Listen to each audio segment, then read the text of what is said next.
Hello, welcome to Scottsdale 360, a virtual learning series focusing on the people, policies, and programs that shape our city government and the community we serve. Hi, I'm Christy Hill, your host today for short-term rentals, the long and short of it. We've assembled a cadre of knowledgeable, engaging staff today to talk with you. Joy Racine, our community engagement manager from the city manager's office, will start with the recently enacted ordinance guidelines for short-term rentals. This will help to balance the needs of neighborhoods, private property rights requirements, and requirements on home-based business. Next, Whitney Pitt, our business services director, will tell us about tax and licensing and the role in short-term rentals. Nancy Salcido, our senior tax auditor, will share details about resources and requirements. And Alyssa Yanez, our code enforcement manager, will share details about resources and and Daniel Servalik, our police sergeant, we'll talk about the code enforcement end of things as well as the police end of things. So let's get started. Joy, are you ready to open for us? I am. I certainly am. Good morning, everybody. Thank you for joining us today. So let me just go ahead and get my screen shared for you. All right, so here we are today. Thank you so much. Short-term rentals, fun topic. We all love short-term rentals here, and we love everything that comes with it. So thank you for joining us and learning everything you can about it. How did we get here to short-term rentals? Back in 2021, we actually had a group of residents who were tasked with identifying opportunities for the city to improve monitoring and enforcement of regulations. We wanted them to ensure that Scottsdale is doing everything it could to manage the impacts of short-term rentals. So a group of people came through together, included realtors, hoteliers, council members, and residents, and they met through the course of 2021.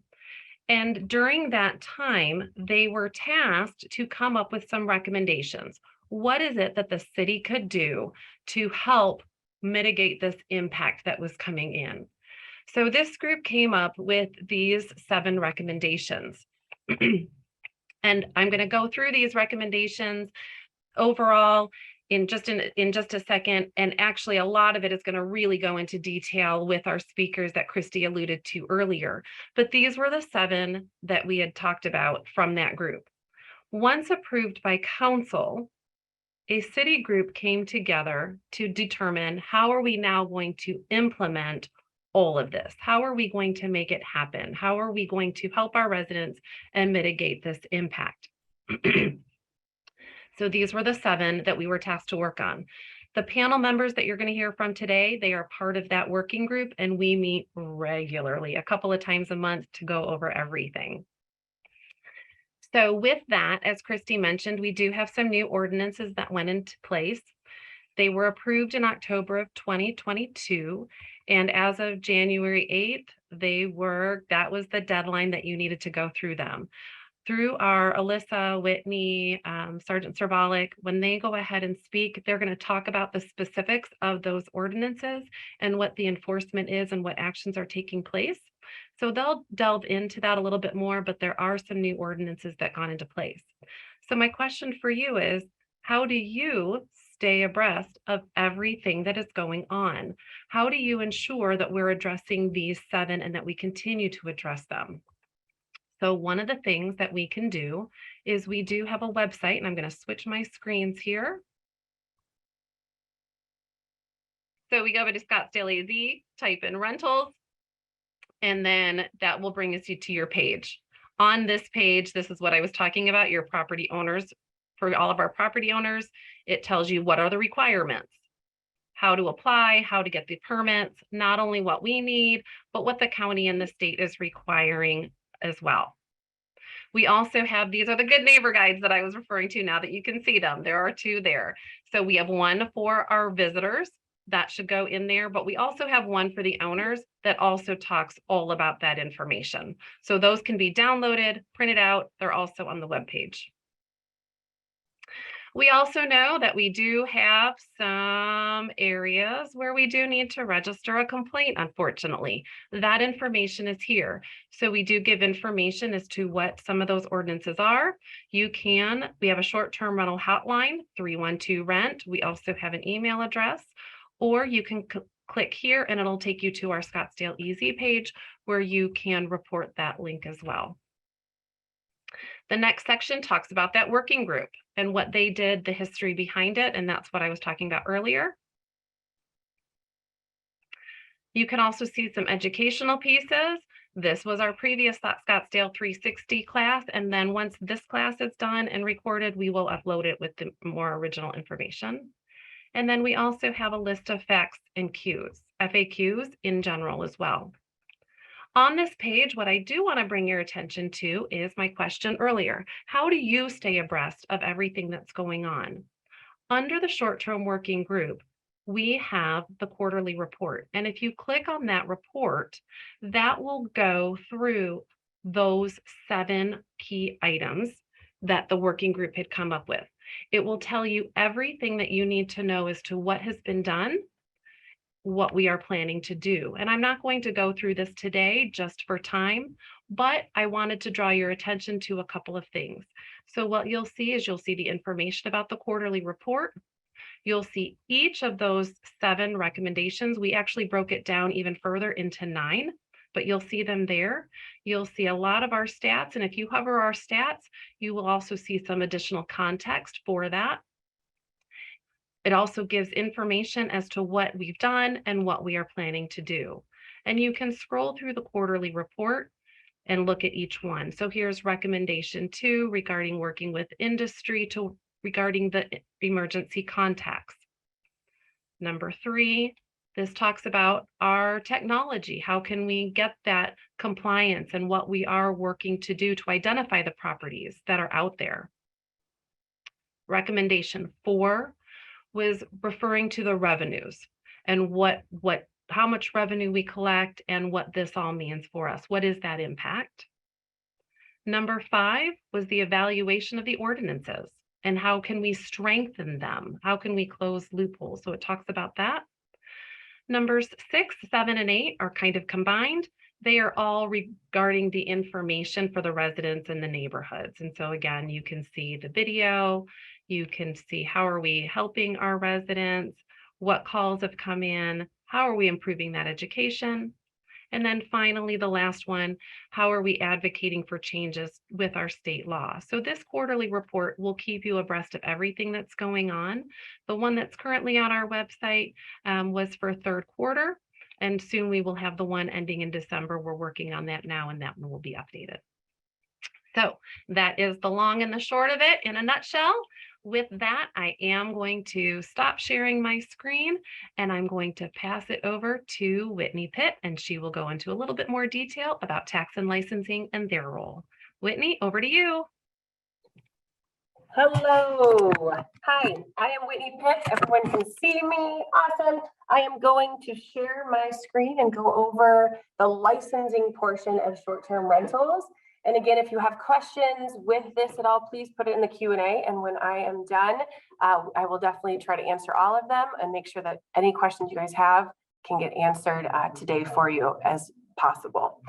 So I am going to share. Okay, everyone, I think we can see it. Awesome. You can see my screen. So I am going to start. My name is Whitney Pitt. I'm the Business Services Director. So I am over short-term rental licensing and business licensing in general, as well as tax audit. So a lot of things that have to do with TPT. Nancy Salcido will be going over the second half of this portion, the tax portion, and hopefully giving everyone a little bit more info, insight, maybe direction when it has to do with TPT licensing and how that works. So this flow on the first page you're seeing is applications would be submitted with a $250 annual license fee. What that means is if you submit your application on January 1st, you get your license issued to you on January 9th. Then at that point, you are good from January 9th, 2023 to January 8th, 2024. It's a 1-year annual license fee on the anniversary. We review the applications and have by the ordinance 7 business days to review those. Just a little piece of information that we are sharing. We are getting to them right at the 7 business days right now because of the large influx. We've had about 1,400 come in the last 10 days of applications. So we're doing the best we can to get to them. The biggest thing that I'm going to stress over and over again today is reading every line of that application if you are applying, mostly because we're getting a lot of stuff where we're not able to issue it right away because we're having to ask for additional information, such as the contact person needs to be local, or the owner's designee, and we need proof and a form for that to be signed, or a lot of other things we can get into. So I'd love to say we're issuing them all at 7 business days, but there's a very high number, about 80 to 85%, that we're having to send back and ask for additional information before we can issue. Once it's approved, we send the email to the customer with a next steps checklist, and that will give you links as well as information of what needs to happen next. From there, our group does share the information with code to let them know, and PD, hey, here's the information about each of the licenses that have been approved, as well as their emergency contact. And that is huge and important for police if something does happen, that police is able to get someone within an hour to respond to that property. So we do verify that as well. We can't issue a license unless we can verify that someone is answering within 1 hour and they are local. And so they do have to actually physically pick up the phone before we can issue that license. On the side, you see our contact information. This is just for licensing questions related to that vacation STR and our location where we are. All right, next slide here. I'm hoping. There we go. This right here is what you'd have to provide to go through the application. Name, address, phone number, email of the property owner.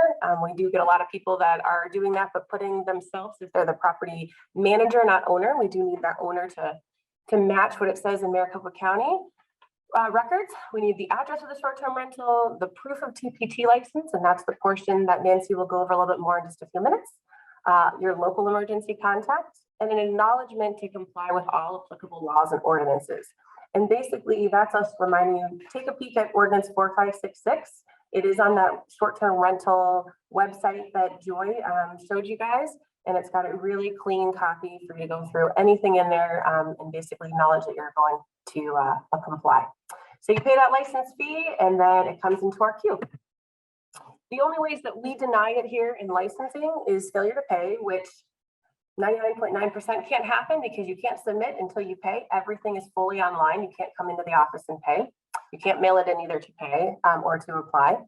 At the time of the application, if the owner has a suspended short-term rental license, no one has that right now purely because we just are issuing them. So it's more of a in the future, if they get suspended for any reason, that would be a denial that we would have for the license. The applicant provides false information. Maybe they put Mickey Mouse for the owner and not really Mickey Mouse. Or if the applicant is a sex offender and has been convicted of a felony. So that is, again, an attestation that you would have to select that one too. And those are the only ways right now that we're able to deny licensing. We would have something, say you put an emergency contact in there, they don't answer. We're going to try our best to reach out to you and get the right one and get that happening and proof and updated before we even get to that option of denying. We want to make sure that you guys get your license as quick as possible. So ordinance timeframes, as mentioned already, the ordinance took effect 30 days after adoption by council, which unanimously approved it. November 24th is when it went live. So for example, if you were to submit your license application today, January 19th, we would have, if everything was entered in correctly, we would have till January 30th to approve it. That's 7 business days. And again, we are hitting that right now, as long as everything in the application is correct and signed and completed timely. Then after you're issued that, say you're issued your license on January 30th, you would have 30 days of getting your license to notify neighbors. And that portion will be covered by code and Alyssa in a little bit. Just wanted to give you some timeframes of how it broke down.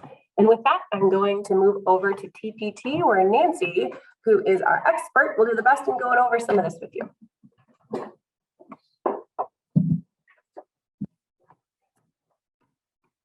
Hi, my name is Nancy Salcedo. I'm a senior tax auditor at the city of Scottsdale. And what we're going to just be reviewing again the points of where do we start with registering a short-term rental. And as reviewed prior on our website, we have an excellent guide and resources that are provided to give the homeowner requirements on how and steps to follow for getting their short-term rental registered and to comply with the various requirements that are outlined. But on our website, we see that each link here is going to take you to the appropriate site to complete this process. So you begin first will be the obtaining your state TPT number. And when you go to that location, it'll take you directly into the Arizona Department of Revenue, aztaxes.gov. And there are also located, there's some tutorials to guide you through that registration process. Next will be the City of Scottsdale licensing. You will need your Department of Revenue license number in order to complete your city license. So you'll go next to your city license. We have excellent instructions prior to getting into the application itself. So we encourage everybody to read those thoroughly and then go into the application process.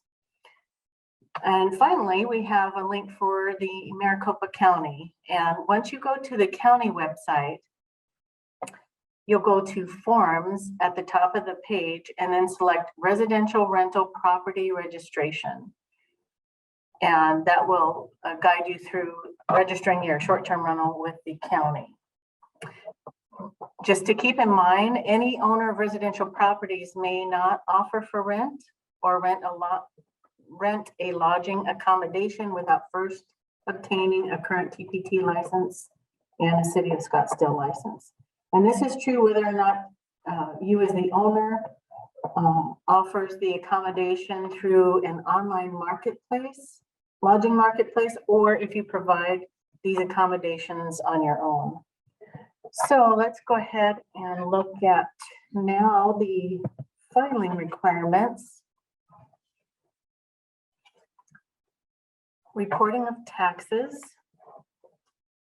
All TPT license holders must file TPT returns. Now, many of you plan or are already working with an online lodging marketplace. They have an agreement with the Arizona Department of Revenue to remit tax on the accommodations that they grant on their website. So they have an agreement to remit those taxes. What we need the owner of the property to do is to file a return against those liabilities or against the tax that's already been reported. So you have to be sure to get the information from your, what we suggest is you get a report from your online lodging marketplace and have them provide you the total receipts that they've collected, and then you will file those on your TPT return. Many have elected to file, if you're only using an online lodging marketplace, you have the choice to go ahead and file on an annual basis, which makes it very convenient. And in regards to the advertising of your short-term rental, you might need to obtain the Arizona Form 5018. It's an online lodging operator exemption certificate. And you will provide this form to your online lodging marketplace that you are renting through or advertising through, and have them complete it, and then you complete it, and each should have a copy of that on file. You're not required to forward that form to the Arizona Department of Revenue. You will need to have it on file in case it is requested from the department. So you'll keep that for your records. Basically, that form states that the OLM or online lodging marketplace is remitting tax on your behalf. So it's very important that that is completed.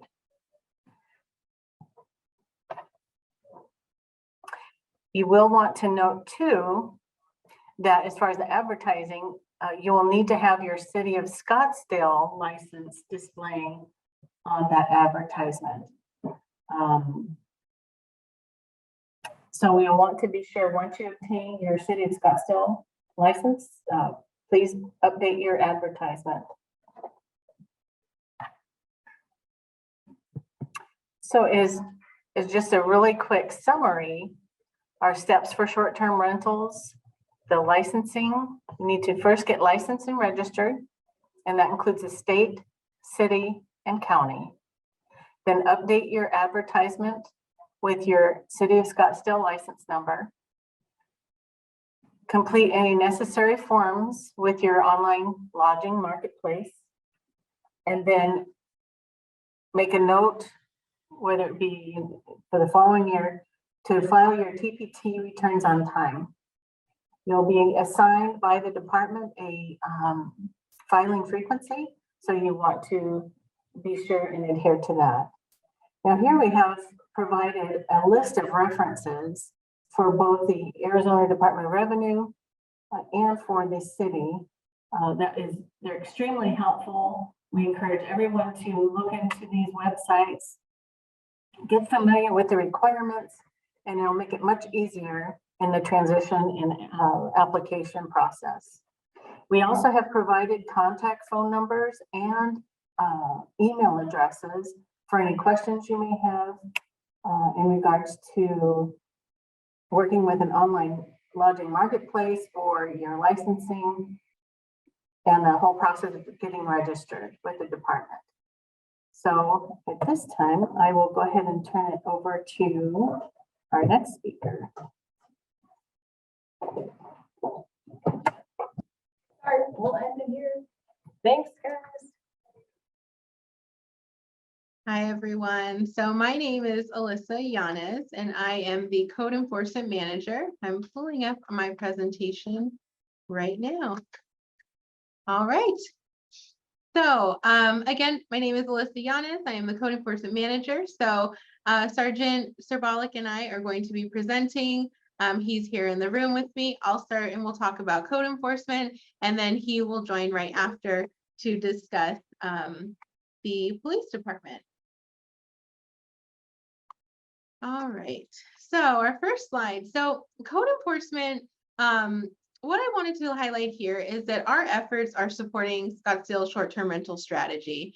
So we're trying to support and increasing the likelihood that negative impacts can be prevented. Enforcement is timely when violations occur, and residents are informed about any issues and how to handle those problems, as well as ensuring that the ordinance is reflecting the full authority granted under the state law. So for just an overview, which you guys have seen this information a couple times already, but I think it's important because we want to make sure that everyone is informed and is aware of the potential dates that we have coming up. So there's a couple past dates from when the ordinance was officially passed, but as of January 8th, licensing was required for anyone who's operating as a short-term rental and live listing.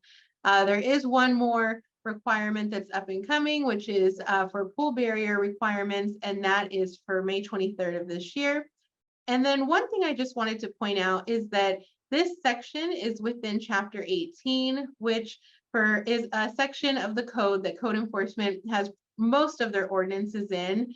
We also deal with property maintenance, public nuisance issues, many issues related to property, as well as other types of zoning. But things related to short-term rentals do exist within that same ordinance and our authority.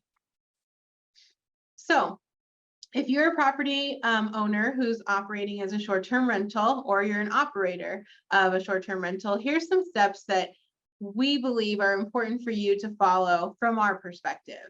So your first step is, once you've received your approved short-term rental license, you should update all your online advertisements to display that particular license number.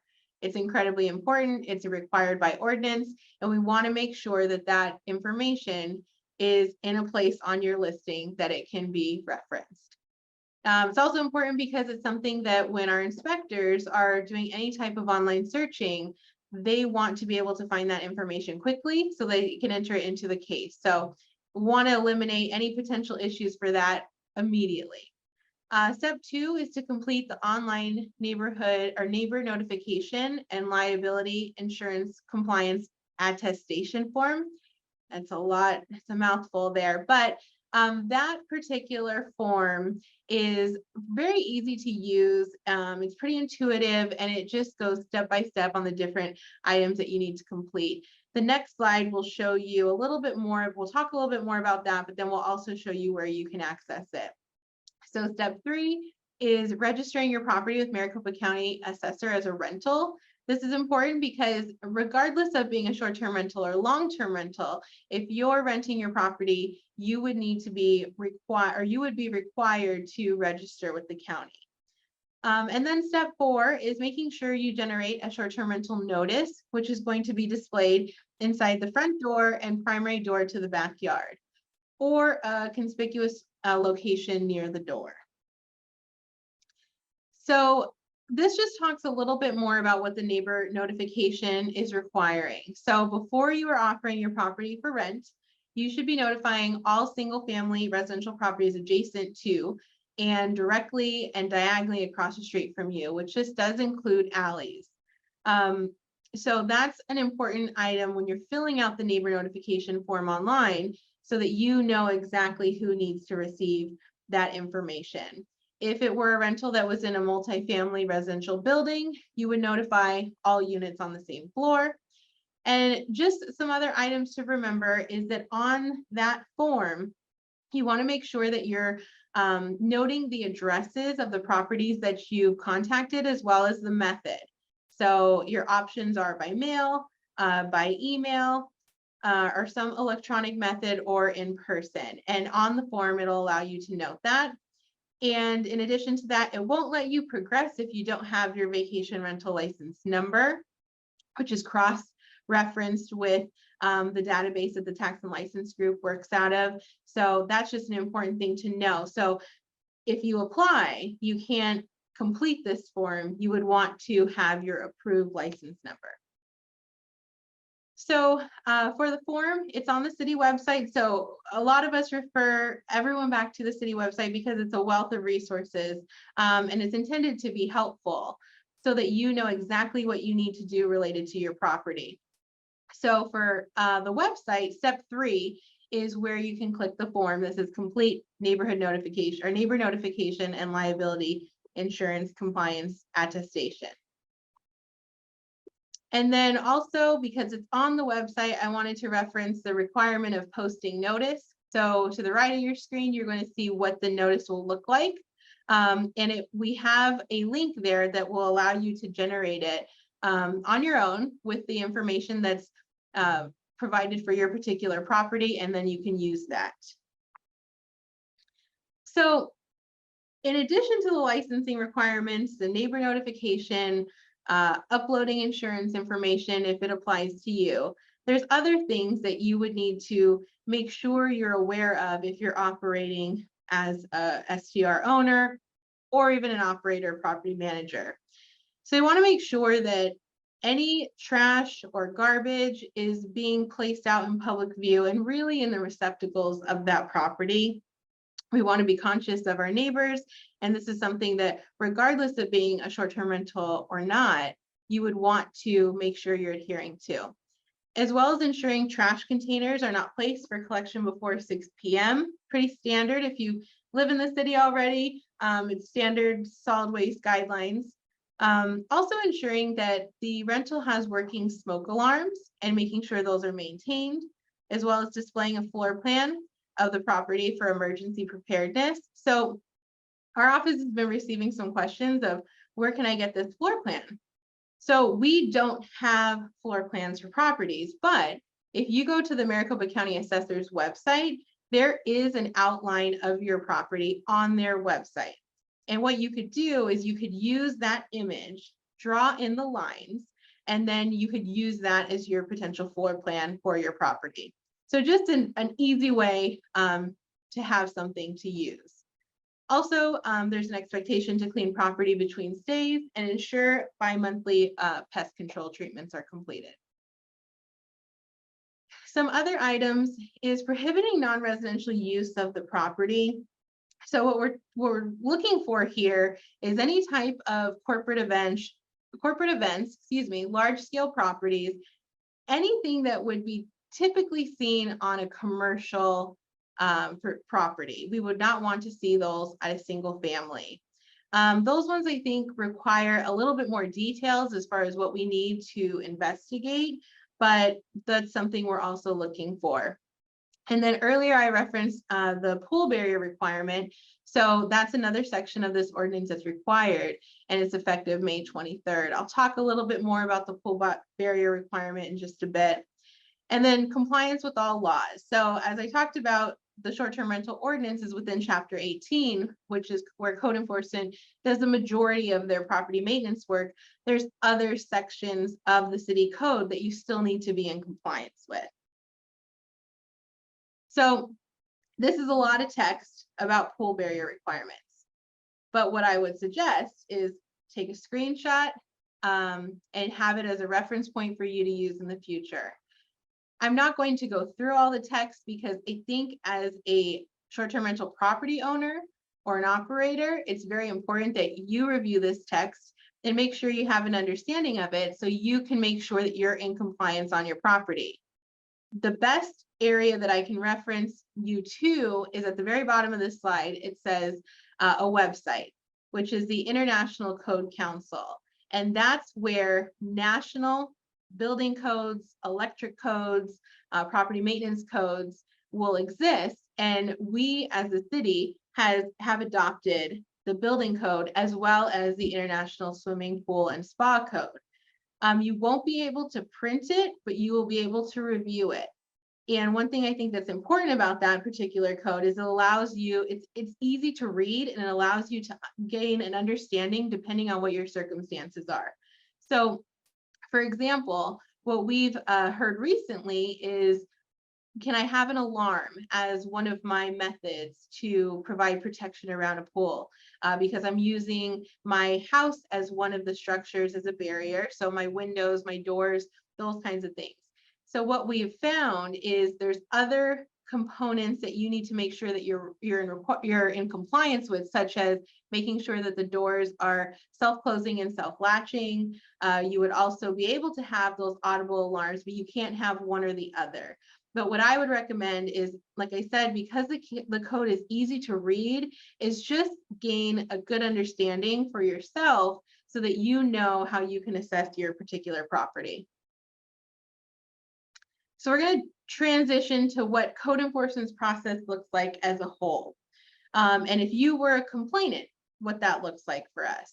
So if a property was referred over to code enforcement for being non-compliant as a short-term rental, I mean, the process is very similar for non-compliant, whether you're a short-term rental or not, but it would usually follow the same flow. So the property is given a case number, it's logged within our system, and it's assigned to the geographic area inspector. And then they have a goal of getting to that particular case within 2 business days. Our response time is usually a bit faster, but occasionally if we have a special project or something, we will get closer to that 2 business days. If they verify that a violation is true, they would issue a notice of violation. Those timeframes can vary anywhere between 7 to 10 days to 30 days, depending on what the violation is. When they issue that notice, at the expiration of that notice, there will be a compliance date, which you'll usually see on anything that we send. And you have until that time frame to correct. Now, if you need more time, we will always work with you on more time. If you need help or if you need more information, we will always work with you there. I always say use the inspector as your resource because that's truly what they're intended to be, is to connect other areas of the city or whoever you need to kind of guide you along the way towards compliance, because ultimately we want voluntary compliance.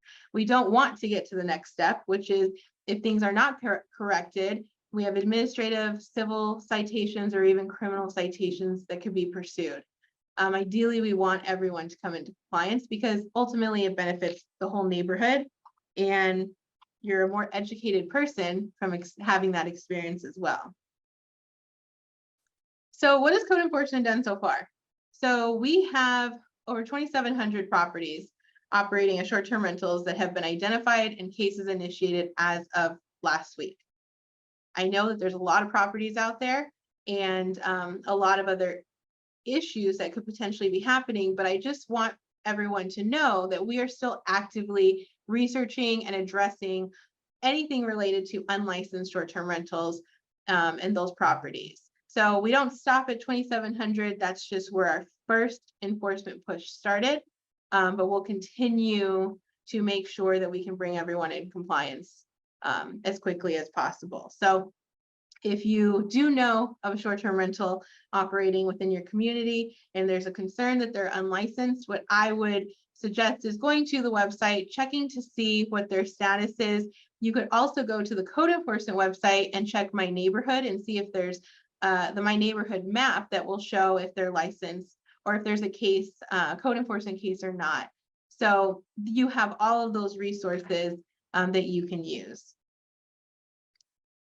So because we just did a big enforcement push, I think it's important to note if code enforcement issued a notice of violation to your property. So if anyone who's received a notice of violation is on this training today, and you have questions or concerns, or you want to contact code enforcement, please do. At the bottom of the notice is the code inspector's information. And I also listed here the code enforcement's team information. We work Monday through Friday from 8 to 5, and we have multiple staff members that could be a resource to you, and you could ask those questions or any of those concerns too. And then the next item is if you did receive this notice, I think it's important to know that any owner that continues to operate after January 8th without a license, and they receive a code enforcement notice and they fail to get licensed, by that compliance date on the notice could be subject to penalties and fines for continuing to operate. So what I would suggest is if anyone's in that situation, to contact their code inspector or contact our office.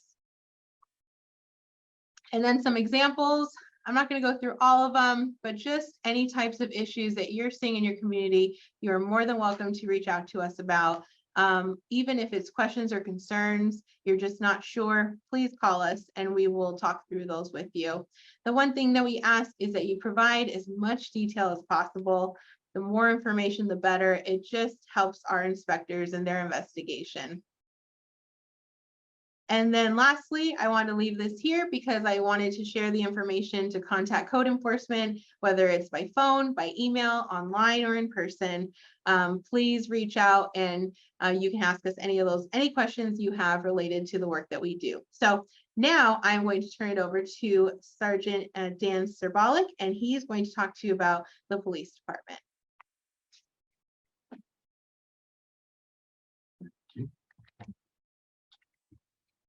Good morning, everyone. My name is Sergeant Dan Serbalik with the Scottsdale Police Department, and I'm the short-term rental and nuisance party unit supervisor. The first thing I'll do is go over some definitions, and these are a lot of the issues that we deal with on a regular basis. These are the noise complaints or the things that you would be calling the police department to come deal with. The first definition I'll go over is a nuisance party. And as you can all read, it's an assembly of persons for a social activity or a special occasion in a manner which constitutes a substantial disturbance of the quiet enjoyment of private or public property. This includes, but is not limited to, excessive noise or traffic, obstruction of public streets by crowds or vehicles, public drunkenness, the service of alcohol to minors, fights, disturbances of the peace, and litter. So to sum all that up, if it's a nuisance, give us a call, we'll come out, we'll try to help you deal with that nuisance. The next level, or increasing severity, would be an unlawful gathering.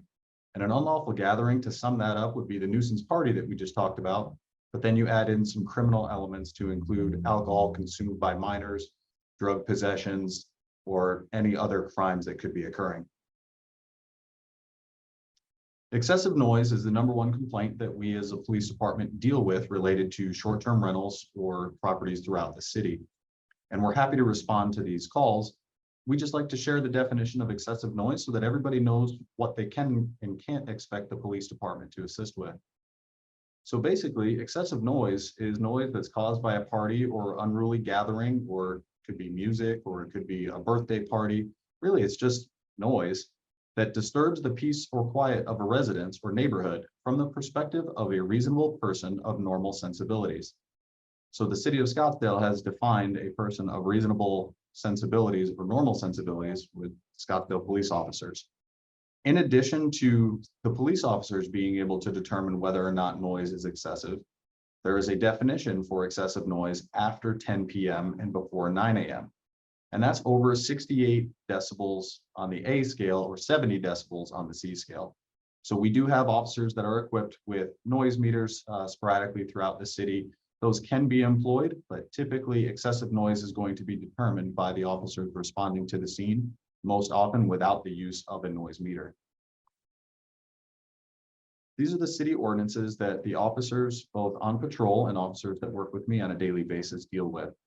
The first is the unlawful for a responsible person to permit either a nuisance party or unlawful gathering. Basically, what that means is the city code prevents people from hosting nuisance parties or unlawful gatherings. The second statute is it's unlawful for an owner to allow a nuisance party or unlawful gathering to happen at their property. Now, the caveat to that is that the owner, who may or may not be present, has to either know, recklessly know, or intentionally allow this problem to be occurring. So typically that charge is a little bit harder for us to deal with. Now, the charge highlighted in red is failure to provide name and date of birth when lawfully detained. Now, I can tell you from experience, oftentimes when we show up to people's parties, they're not too happy to see us, and sometimes they'll refuse to give us their information. We will lawfully detain those people, and we will further our investigation and ultimately identify them as needed. If they should choose to try to hinder our ability to do that, they'll be arrested simply for that hindrance. 18-150A is the owner shall provide the city with owner or owner designee information. And that's going to go back to the My Neighborhood map that Alyssa was speaking about. That information is going to be posted on the City of Scottsdale website. We don't have access to information beyond what's there. We simply use that city website that's forward facing, and we can contact the owner or owner designee that's on file for that property.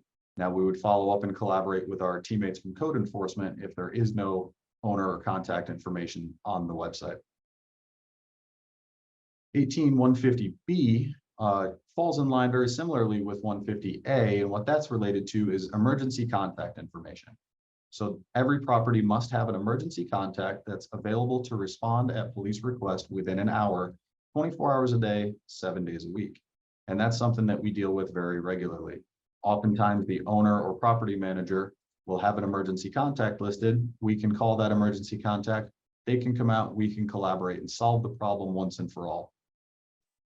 And the penalty, if an emergency contact fails to respond, is they can be held liable for 18-150C.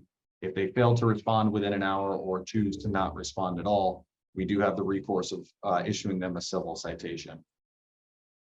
18-152A2, I apologize, some of my colleagues are driving by. 18-152A2 is the non-residential use of residential property. And that would be operating a retail business, restaurant, event center, banquet center, or similar use. I can tell you from firsthand experience, what we commonly deal with are properties being used as wedding venues or event venues. And I've actually seen some boutique style stores popping up in some short-term rentals. So those will also be dealt with through a civil fine as well. So it's unlawful for a responsible person to permit either a nuisance party or unlawful gathering, again, a civil penalty. And now to break down what a responsible person is. A responsible person is any person in attendance, including any owner, occupant, tenant, or tenant's guest, or any sponsor, host, or organizer of the social activity or special occasion that constitutes the nuisance party or unlawful gathering. So what that means is ultimately anybody at a nuisance party or unlawful gathering can be liable for a civil penalty. Typically, what the police department will do is contact the person that's hosting the party. What we'll typically do in a short-term rental is ask who is the primary renter, and that's the person that we're most likely to be issuing a civil citation to if the conduct rises to that level. Now, for an owner to be considered a responsible person under this statute, they must physically be in attendance at the nuisance party at the time it was a nuisance. And here, this will go back to what I touched on a few slides ago, where we do have the ability to detain persons for suspected violations of Scottsdale Revised Code in order to serve them with a complaint for an alleged civil or criminal violation of Scottsdale Revised Code. Basically, what this means is contact with the police department is not optional when we've been called for a nuisance party or an unlawful gathering. They don't have a choice. They will talk to us. And if they should choose not to, ultimately, that's something that would open them up to criminal liability or arrest. And this revisits refusing to provide truthful name and date of birth when lawfully detained. We have run into this on numerous occasions where people don't want to give us their truthful name and date of birth. We deal with that in many aspects of law enforcement. It's not anything new to us. We're very familiar with how to properly investigate that and get down to identifying who these people are. And in both of these cases, these are criminal offenses, again, subjecting somebody to arrest. So revisiting the emergency contacts statute 18-150, and those would be subsections A and B. The emergency contact has been a very useful statute for us, the police department, to utilize to collaborate in solving some of these issues. One thing that I also suggest when I personally respond to nuisance party and unlawful gathering calls is I try to contact the reporting party or the complainant and share with them that forward-facing or public information of the emergency contacts information. When you call the police department, there's inherently going to be a delay in which we can get officers to you. Sometimes that delay is short, sometimes it's a little bit longer, depending on our staffing, time of day, location within the city, and many other variables. So what we found is that when complainants or reporting parties have reached out to emergency contacts directly, sometimes that can be the fastest way to get that thumping bass or cornhole game at 1 a.m. to shut down, is oftentimes contacting those emergency contacts directly will solve the problem. We, the police, will then certainly still come and follow up, and we will oftentimes contact the emergency contact as well. But again, typically the fastest way to solve that problem is direct contact with the emergency contacts. Now, I did add a point in here about we cannot use emergency contacts as an agent of the police. Now, to break that down, what that means is I can't order an emergency contact to let me into a property. I can't order an emergency contact to let my officers do anything. I can simply have that emergency contact respond and handle the problem in the manner that they best see fit. Now, if we're there for a nuisance party and an emergency contact responds, the manner that they best see fit is to typically have the party shut down. Now, what most people are probably wondering about when it comes to the police department over the next couple months with short-term rentals is what are we going to do for the golf tournament? So the plan for the golf tournament, the week of the Waste Management Open, is I personally will be working every night that week until at least 2 a.m. More likely than not, I'll be here far later than that. And I will have 2 officers dedicated citywide. So we'll have 2 responding police cars dedicated to nuisance party call for service citywide. Those officers will be coordinating with me. And so the 3 of us will be handling nuisance party calls citywide.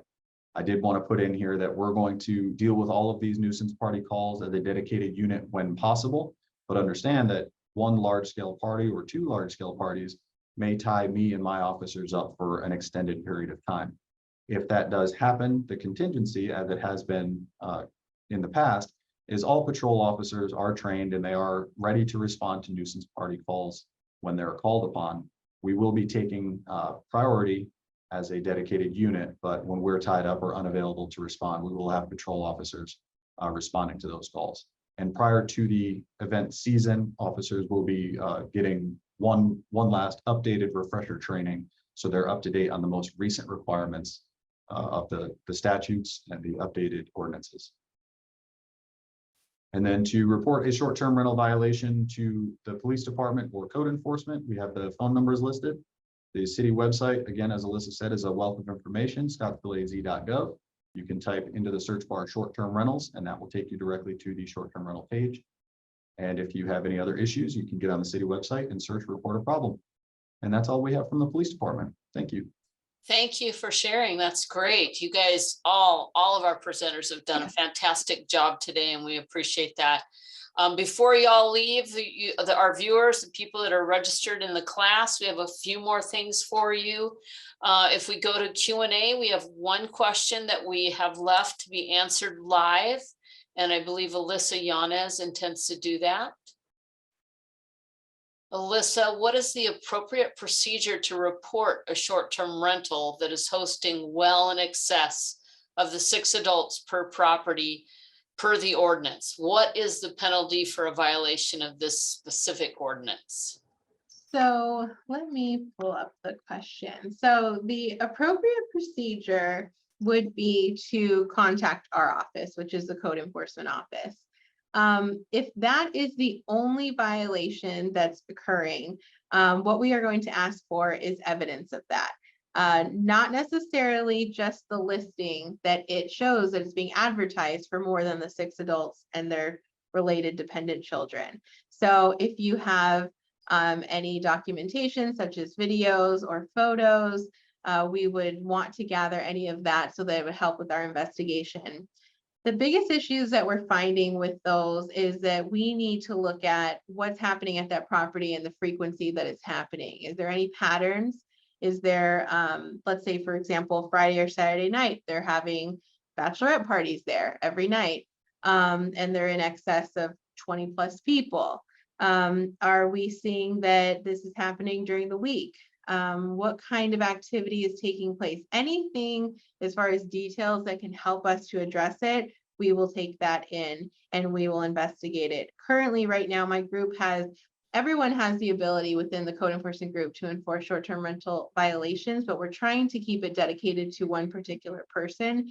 So what they would do is they would be the go-to contact who's able to address those different issues and get to the details of what's happening at that property. There was a question about what is the penalty for a violation of this specific ordinance. I don't have the ordinance section in front of me, but I might. It's on the website and I can pull it up. I believe it's tiered between a first violation, a second violation, and a third. And so the first violation of a verified violation is $500 or up to an amount equal to 1 night's rent, and it continues to tier up from there for verified violations to 1,000, 3,500, but it's all within the ordinance and it all can be referenced there. All right, Alyssa, it looks like we've got a few more piling up that are likely those that you'll be taking, and so I'll just kind of run through them quickly. Is the 6 adults the maximum number of people that can stay at STR, that can occupy the STR? So yes, by our zoning ordinance, that is what's allowed to stay at that property. So that doesn't mean that they can't have people at that property that are in excess of that number. So what's been difficult for us is trying to identify what exactly is going on, because we do not have the right to enter onto someone's property or demand to allow us to enter someone's property. So a lot of times what we're finding is that it's noise that's causing some of this concern because of this amount of people, or potentially they have the properties being used to host events. It's being hosted for parties. And those are the different elements that tend to come into play with the occupancy piece. So that's where the sergeant and his team and my team work together so that we can share information, because they're usually the ones responding to the calls, and we're on the other side of starting the enforcement investigation to address this particular section of the ordinance.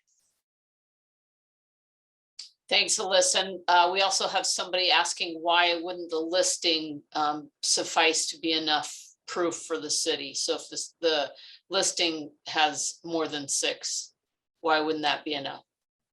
Because we need the evidence of what's happening at the property, because you could say that this many people and guests can be in a property, but ultimately they have 6 people. I know it sounds like, well, it says 12, so that's what you should go with, but we need evidence to support our case. All of our cases in code enforcement are civil or potentially criminal cases. And we need to ensure that we have the appropriate amount of evidence to show that this was occurring. There were people in that property. We have evidence because of what we've been able to identify ourselves from what we've seen or what we've been told from the neighboring residents. So, you know, it's an element of our investigation, but it's not the only piece of evidence that we need. All right, a few more. This individual is saying, asking if they should video people going in if they know that there are there's 15 people going into a party. Do you want people videoing and providing that kind of documentation? So what I would focus on is if you are seeing this and you're also experiencing an excessive amount of noise. And they're having a full-blown party at this property, because there's a couple things going on there. You now have an issue with occupancy as well as noise. What I always tell residents is only do what you're comfortable with. If you're not comfortable, you know, documenting any of this and you'd want to put it in writing instead of taking a video or taking a photo, you're more than welcome to do that. We don't want someone trying to supply evidence to code enforcement and putting themselves in harm's way or causing any type of conflict that was unnecessary. My guess is if this property has been used for that particular thing once, it'll probably be done again. So reporting that information to us is helpful, and then we will continue with the investigation from that point. Right, and we always urge our people to be careful, because you just don't know if you're out there with a camera or taking video, if you're going to upset someone, regardless if they're doing something that isn't within the ordinance. You know, you just have to be careful and be safe for sure. Consider your personal safety. Another question is, if you own an STR that is a condominium, does the HOA have to record who is staying, the dates and the stay, and their phone numbers? That I don't think there's anything that requires that they have to, as far as an HOA to keep, but I do know that it's not something that we can address, but it's come up quite frequently, is concern of potential subleasing and those types of things happening with apartment complexes and condo complexes, and that being against the CCNRs for that community. So what I would recommend in that situation is, if you're experiencing this and you're finding that this is occurring, I would reach out to your HOA so that you can have some more in-depth conversation, and maybe they have something that they can provide to you as someone who lives near that particular unit. Last question, are police allowed to get the number of adults staying over if responding to a complaint? Sergeant Siralik here. Yeah, so our officers will not respond to occupancy complaints alone, but if in the course of a police investigation, for example, a nuisance party call, an unlawful gathering, or any other investigation, our officers are taught to gather the comprehensive data available to them at the time. So for example, if we're responding to a nuisance party call at a property, whether the property is a short-term rental or not, the officers are instructed to ask basic questions such as, hey, how many people are staying here? Is this a rental? Is it not a rental? Who are you renting from? So in the course of our potential criminal investigation, yes, we will ask those questions. However, we will not investigate strictly an occupancy complaint. And so we want to thank you for tuning in to gain knowledge and awareness and understand. there goes the fire truck. Knowledge and awareness and understand the new ordinance, whether you're an STR owner, a renter, your neighbor, we thank you for your grace. This group is working very hard to launch the ordinance and enforce all of the things that go along with it. You can imagine it's quite a lot, and it's all happening at once. And with that, have a great day. Enjoy this brisk and lovely sunny day, and we'll see you next time.